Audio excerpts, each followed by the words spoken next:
നമസ്കാരം സുഹൃത്തുക്കളെ, നമ്മളിവിടെ മാർക്കറ്റിൻ്റെ സപ്പോർട്ടും റെസിസ്റ്റൻസും എങ്ങനെ മാർക്ക് ചെയ്യാം എന്നതാണ് ഇവിടെ കാണിച്ചു തരുന്നത്.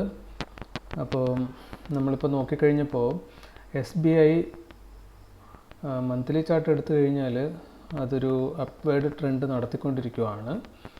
അത് ഓൾമോസ്റ്റ് അതിൻ്റെ ഹൈ നിൽക്കുവാണ്.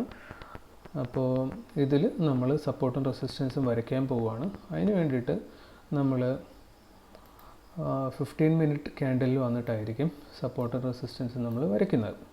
കാരണം ഇൻട്രാഡേ നമ്മൾ ട്രേഡ് ചെയ്യുമ്പോൾ 15 മിനിറ്റിലുള്ള സപ്പോർട്ടും റെസിസ്റ്റൻസും അറിഞ്ഞു കഴിഞ്ഞാലായിരിക്കും നമുക്ക് നല്ല രീതിയിലുള്ള ട്രേഡുകൾ ഇൻട്രാഡേ ബേസിസിൽ എടുക്കാൻ പറ്റുന്നത്.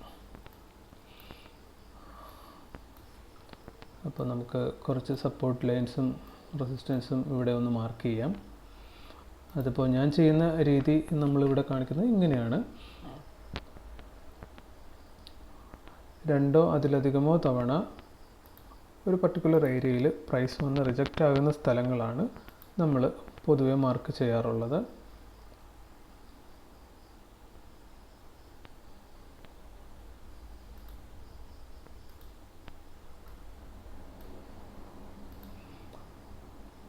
ഇതുപോലെ നിങ്ങൾ ആദ്യം വരച്ച് തുടങ്ങുമ്പോൾ, ഇല്ലെങ്കിൽ നമ്മൾ എപ്പോഴാണോ സ്റ്റാർട്ട് ചെയ്യുന്നത് ആ സമയത്ത് ഇതെല്ലാം പെർഫെക്റ്റ് ആയിക്കൊള്ളണമെന്ന് ഒരു നിർബന്ധവും ഇല്ല. നമ്മൾ പഠിക്കുവാണ്. സ്റ്റാർട്ടിംഗ് ലെവലിൽ പതുക്കെ നമ്മൾ കാര്യങ്ങൾ മനസ്സിലാക്കി പതുക്കെ ശരിയാക്കി വന്നാൽ മതി. തെറ്റിക്കോട്ടെ, അതൊന്നും ഇവിടെ പ്രശ്നമല്ല. കാരണം നമ്മൾ പഠിക്കുന്ന സമയത്ത് വലിയ വോളിയം ഒന്നും ഇതിനകത്ത് നമ്മൾ ഇറക്കി ട്രേഡ് ചെയ്യേണ്ട കാര്യമില്ല. ഒരു വർഷമോ ഇല്ലെങ്കിൽ ഒരു 100 ട്രേഡ് വരെയൊക്കെ വലിയ പൈസയൊന്നും ഇറക്കാതെ തന്നെ നമ്മൾ ട്രേഡ് ചെയ്ത് പഠിക്കുവാണ് എന്ന മനോഭാവത്തിൽ തന്നെ ഇരിക്കുന്നതാണ് കുറച്ച് നല്ലത്.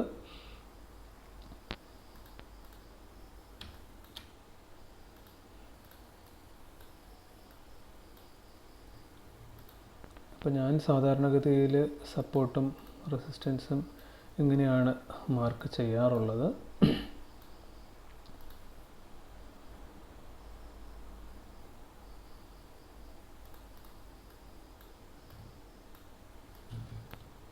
കുറച്ചു കാലം നമ്മളിതിങ്ങനെ മാർക്ക് ചെയ്ത് വരുമ്പോൾ ഓട്ടോമാറ്റിക്കലി അത് കറക്റ്റ് ആയിക്കോളും.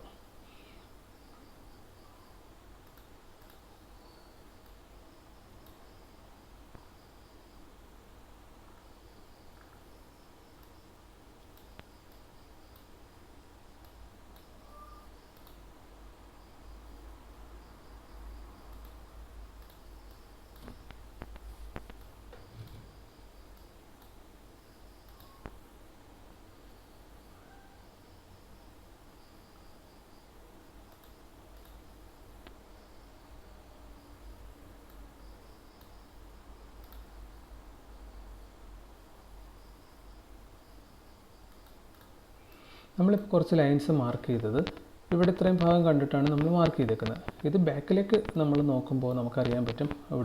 വീണ്ടും ഇവിടെ ഒരു സപ്പോർട്ട് എടുത്തിട്ടുണ്ട്, ഇവിടെ സപ്പോർട്ട് എടുത്തിട്ടുണ്ട്, ഇവിടെ റെസിസ്റ്റൻസ് ആയിരുന്നത് ബ്രേക്ക് ചെയ്തിട്ട് ഇവിടെ സപ്പോർട്ട് എടുത്തിട്ടുണ്ട്.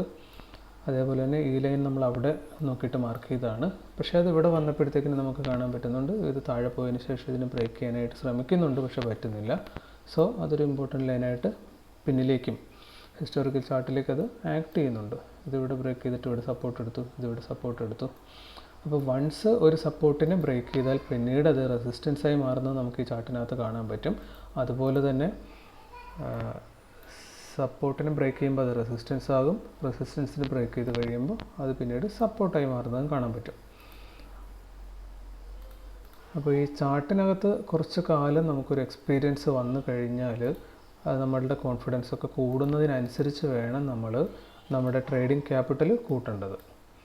നമ്മൾ സ്റ്റാർട്ടിങ്ങിൽ ആരും തന്നെ 5000 ഇല്ല 10,000 അതിന് മുകളിലേക്കൊന്നും ഫണ്ട് ഇറക്കി ചെയ്യുന്നത് അത്രയ്ക്ക് സേഫ് ആയിരിക്കില്ല. കാരണം നമുക്കിവിടെ കാര്യങ്ങൾ പഠിക്കാനുണ്ട്. പലരും പുതുതായിട്ട് തുടങ്ങുന്ന ആൾക്കാർ അത് കാര്യങ്ങൾ ഏകദേശം നല്ലൊരു രീതിയിൽ നമുക്ക് തന്നെ മനസ്സിലായി നമുക്ക് തോന്നിത്തുടങ്ങുന്ന സമയത്ത് വേണം നമ്മുടെ ലോട്ടുകളൊക്കെ കൂട്ടി തുടങ്ങാൻ. ഇപ്പോൾ ഇവിടെ നമുക്ക് നോക്കിക്കഴിഞ്ഞാൽ കാണാൻ പറ്റും ഏകദേശം നമ്മൾ അത്യാവശ്യം നാളെ ഒരു ദിവസത്തേക്ക് വേണ്ടി മാർക്ക് ചെയ്യേണ്ട പോയിൻറ്റുകൾ മാർക്ക് ചെയ്ത് കഴിഞ്ഞു.